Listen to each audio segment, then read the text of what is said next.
In the early 1960s, Ford was standing on the edge of a cliff.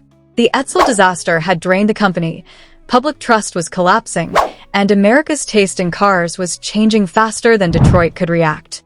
Big chrome cruisers were out. Compact, efficient, affordable cars were in. And in the middle of this storm, Ford quietly released a small, simple, almost unimpressive little car. One nobody expected to matter. But that car ended up saving the entire company. This is the unbelievable story of how the 1962 Ford Falcon, a modest American compact with no flash, no muscle, and no bold advertising, became the secret foundation of Ford's greatest success, the Mustang. And how the very car that rescued Ford was later pushed aside and nearly erased from its own history. Because before the world ever celebrated the Mustang, before it became a symbol of American freedom, there was the Falcon. A car so practical, so reliable, and so perfectly timed that it sold more than 1 million units in just 2 years, something no other American compact had ever done. Yet almost nobody today remembers why it existed or what Ford was really trying to survive. And that's where our story begins. 1. The failure that almost killed Ford. To understand why the Falcon mattered, we need to go back to the late 1950s, when Ford was living inside a dangerous illusion. Detroit believed that bigger meant better. The cars were getting longer, wider, heavier, and covered in chrome. Style mattered more than logic, and Ford genuinely thought the American dream would never shrink. Then came the Edsel.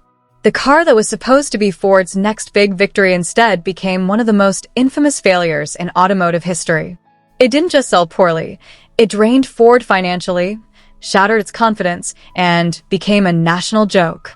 Reports from inside the company suggest that the loss was so severe, executives privately feared the entire corporation was heading toward a slow collapse. In today's money, the Edsel disaster was the equivalent of burning through billions. And this wasn't just about money. It damaged Ford's reputation. Americans started seeing Ford as out of touch, building oversized machines for a country that was quietly moving in a different direction. Fuel prices were creeping up. Families were shrinking. Cities were growing. Parking became harder. And then another shock hit the American market: the rise of small, efficient imports. In particular, a strange little German car, the Volkswagen Beetle, was suddenly all over American roads. Cheap, simple, durable, and everything the Edsel wasn't. Inside Ford, the panic was real. Executives realized that if they didn't change direction, they'd be chasing trends that would eventually bury them. Rumors from that period suggest some leaders even believed Ford was only one more major failure away from a full collapse. So Ford made a decision it had avoided for years. They would build a small car, a practical car, a car with no ego. That car would become the Falcon. But nobody inside Ford expected what would happen next, and that this humble compact would not only save the company, but transform it forever. And the first sign of that transformation began when America finally saw the Falcon for the very first time. 2. The Kingswood that looked like nothing else on American roads. If you were driving in 1959, you didn't just see a Kingswood, you felt it. This was the year Chevrolet threw away the rulebook and redesigned everything with a single word in mind: impact. America was booming. Highways were expanding. Suburbs were exploding. And families wanted cars that didn't just move them, they wanted cars that announced them. GM's answer? The wildest wagon they had ever built. The Kingswood rode on GM's brand new Batwing platform, a design so daring that even today it seems unreal that a major automaker signed off on it. The rear end wasn't subtle, it was a full-blown statement. Huge horizontal fins stretched outward like aircraft wings. The taillights floated inside wide chrome housings, making the back of the car look more like a spacecraft than a family hauler. And the roofline? Long, low, and flat, as if someone ironed the top of the car just to make it sleeker. It sat lower than most sedans of the time despite being a 9-passenger wagon. Families loved the space. Teenagers loved the style. And Chevrolet loved that America suddenly had a station wagon that could outshock anything Ford or Plymouth were selling. Inside, Chevrolet didn't hold back either. Wraparound dashboards, brighter colors, more chrome than some luxury cars. This wasn't a boring suburban wagon. This was a rolling statement piece for American families who wanted to say, yes, we've made it. But behind the applause and the showroom hype, something strange was happening inside GM. Because the very features that made the '59 Kingswood look futuristic were also the same things that would make GM quietly reconsider whether this car should survive. And that's where the story starts to turn. 3. The engineering gamble GM didn't want you to notice. For all its wild looks, the Kingswood had something even more radical hiding under the skin, something engineers loved, but executives quietly worried about. GM completely re-engineered the full-size Chevy lineup for 1959, and the Kingswood inherited every bold experiment. The most controversial? The brand-new X-frame chassis. On paper, it sounded brilliant. No bulky side rails. A lightweight, X-shaped spine. More interior space. A lower ride height. And a softer, smoother feel on America's new highways. Chevrolet advertised it as modern engineering for a modern family car. But inside GM, not everyone was celebrating. The X-frame lacked full side rails, which meant it didn't offer the same side impact protection as traditional frames. It gave the car a low, sweeping look, but it also created concerns about rigidity, long-term durability, and safety in extreme situations. Management knew it. Engineers knew it. Dealers whispered about it. But Chevrolet pushed forward anyway, because the design language of the future depended on that lower, wider stance. Then there was the weight. Despite the futuristic aesthetic, the giant fins and huge body panels meant the Kingswood was heavy. Heavy enough that even with Chevy's reliable small-block V8s, the car needed more power than many families expected. Real-world owners started reporting the same things. Strain going uphill, suspension wear from hauling 9 passengers, and the X-frame's odd twisting feel on rough roads. None of this was catastrophic, but it wasn't good enough for GM's long-term vision either. They were already thinking about 1960, already reworking the frame, already preparing a quieter, more conservative design. And that meant one thing. The '59 Kingswood, bold, risky, unforgettable, might have been too wild for its own good. But the real reason GM killed it after just 1 year? That story gets even darker. 4. When America turned against GM's space-age design. By the time the '59 Kingswood hit the streets, GM expected applause. Instead, they got confusion. Because while the car looked like nothing else in America, that was also the problem. The fins were too extreme. The rear overhang was massive. The wide, flat body looked alien compared to the cleaner, sharper lines Americans were used to. Families loved the space. Teenagers loved the attitude. But a big part of the buying public, middle-class, conservative, suburban families, looked at the Kingswood and said, "What is this thing supposed to be?" Newspapers were blunt. Reviewers complained the design felt excessive, unbalanced, even cartoonish. Ford and Chrysler dealers mocked it, calling it the flying surfboard and the upside-down boat. And the timing could not have been worse. America was shifting away from gigantic fins and flashy chrome. Buyers wanted something calmer, sleeker, cleaner. Something that didn't look like a spaceship.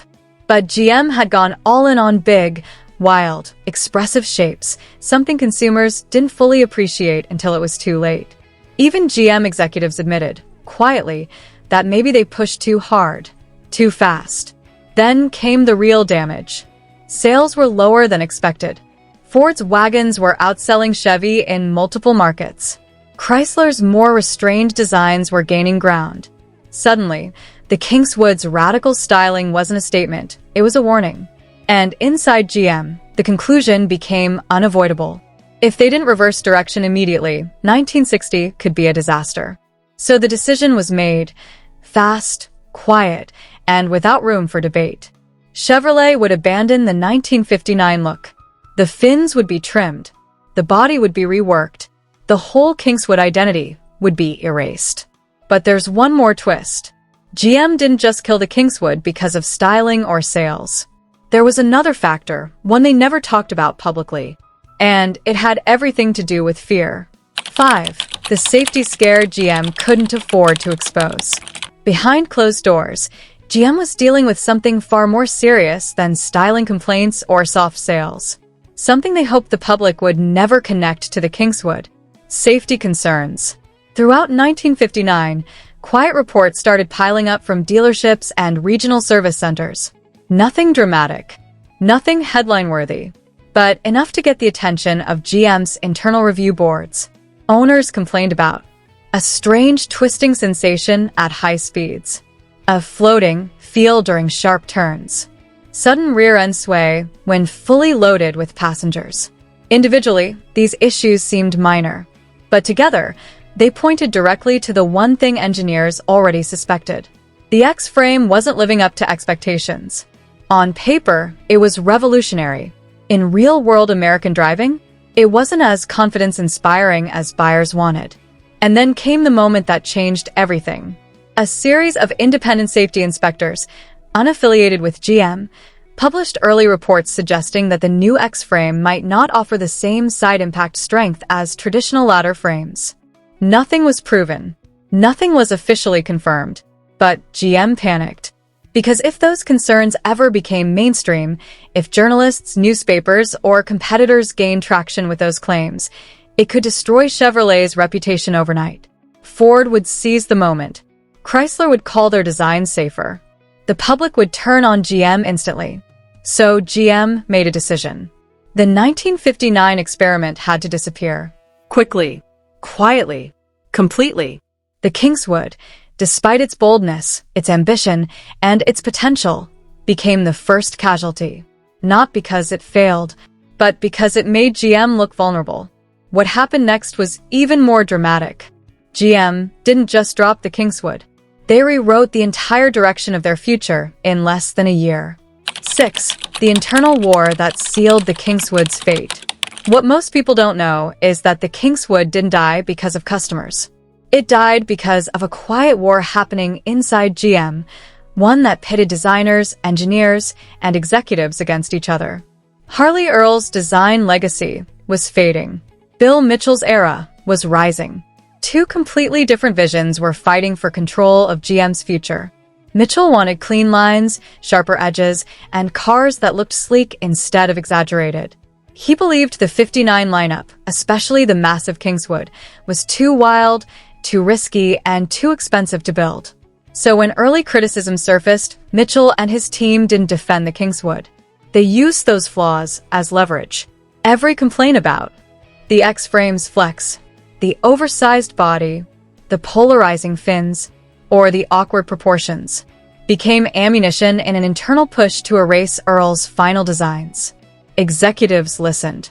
Profit margins had tightened. Production costs were rising. And Chevrolet, GM's biggest brand, was under pressure to simplify and modernize.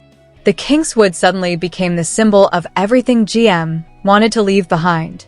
A flashy, complicated, overly ambitious experiment that no longer fit the company's direction. The decision was made fast. No redesign, no rebrand, no second chance.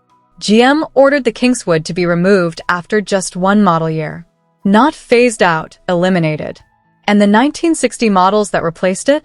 Smaller fins, straighter lines, a safer-looking frame, and a far more conservative philosophy. But the story doesn't end there. Because after killing the Kingswood, GM did something even more surprising, something that still confuses classic car fans to this day. 7. The forgotten influence of the Kingswood. Even though the 1959 Kingswood was erased from showrooms, its influence didn't vanish. It quietly shaped the next decade of GM cars. Engineers and designers kept the lessons from the X-frame, the rear suspension, and the cabin layout. The Kingswood may have been gone, but its innovations survived in subtle ways. Interiors became more spacious, ride quality improved, and proportions were adjusted to give cars that sleek, modern look Americans would embrace in the 1960s. Rumors among collectors suggest that certain parts from the 1959 Kingswood were reused in early 1960s Chevy wagons, small details like window mechanisms, trim pieces, and even dashboard layouts. In some ways, The Kingswood lived on in cars nobody realized owed their roots to the controversial 1959 experiment. It also set a precedent for GM.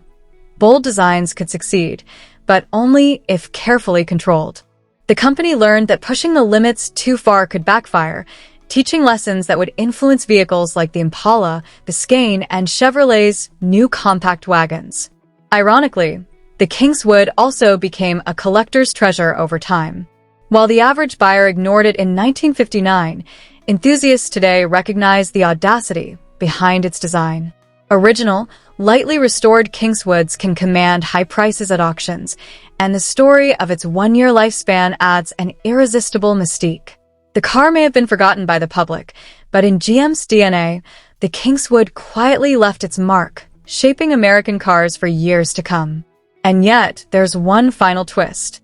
While America moved on, another part of the world turned the Kingswood's philosophy into a legend, and it would take decades before anyone fully realized the Kingswood's hidden legacy. 8. The legacy that escaped America. While the Kingswood disappeared from American streets, its influence traveled farther than anyone expected. Some of the engineering principles, design experiments, and even chassis ideas resurfaced in unexpected places, both in GM's future and overseas. In Australia, for example, GM's engineers applied lessons from bold, compact designs to create cars like the Falcon Sprint, a model that would dominate racing and become a symbol of power down under. Meanwhile, in the United States, engineers quietly reused aspects of the Kingswood and its innovations in later wagons, sedans, and even the emerging muscle car segment. The Kingswood also left a cultural mark. Car enthusiasts, collectors, and automotive historians began to uncover its story decades later, realizing that this failed model wasn't just a mistake. It was a hidden stepping stone that shaped some of GM's most iconic vehicles. Every detail, from proportioned interiors to chassis tweaks, had lessons that made American cars more refined and reliable. Ironically, while the Mustang, Impala, and other models received fame and glory, the 1959 Kingswood quietly taught GM how to balance bold styling with practical engineering. It was the unsung hero, the one-year wonder that nobody wanted to remember, yet everyone unknowingly benefited from. Even today, the Kingswood story resonates with a simple truth. Innovation often comes wrapped in controversy. Sometimes the boldest experiments are forgotten in their own time, only to quietly shape history in ways that matter far more than anyone imagined. The 1959 Chevrolet Kingswood may have vanished from showrooms, but its story is far from over. It reminds us that sometimes the most daring ideas are too far ahead of their time. Bold, risky, and controversial, the Kingswood taught GM lessons that shaped the future of American cars. Lessons about design, engineering, and understanding what drivers truly wanted. It also shows that failure isn't always the end. Even in obscurity, a single car can leave a lasting legacy, influencing decades of innovation, inspiring enthusiasts, and quietly shaping a company's path. The Kingswood may have lasted just 1 year, but its impact stretched far beyond that, echoing in every sleek line, powerful engine, and compact wagon that followed. So the next time you see a classic Chevrolet, or even an American muscle car, remember the one-year wonder that paved the way, the 1959 Kingswood. It's more than steel and chrome.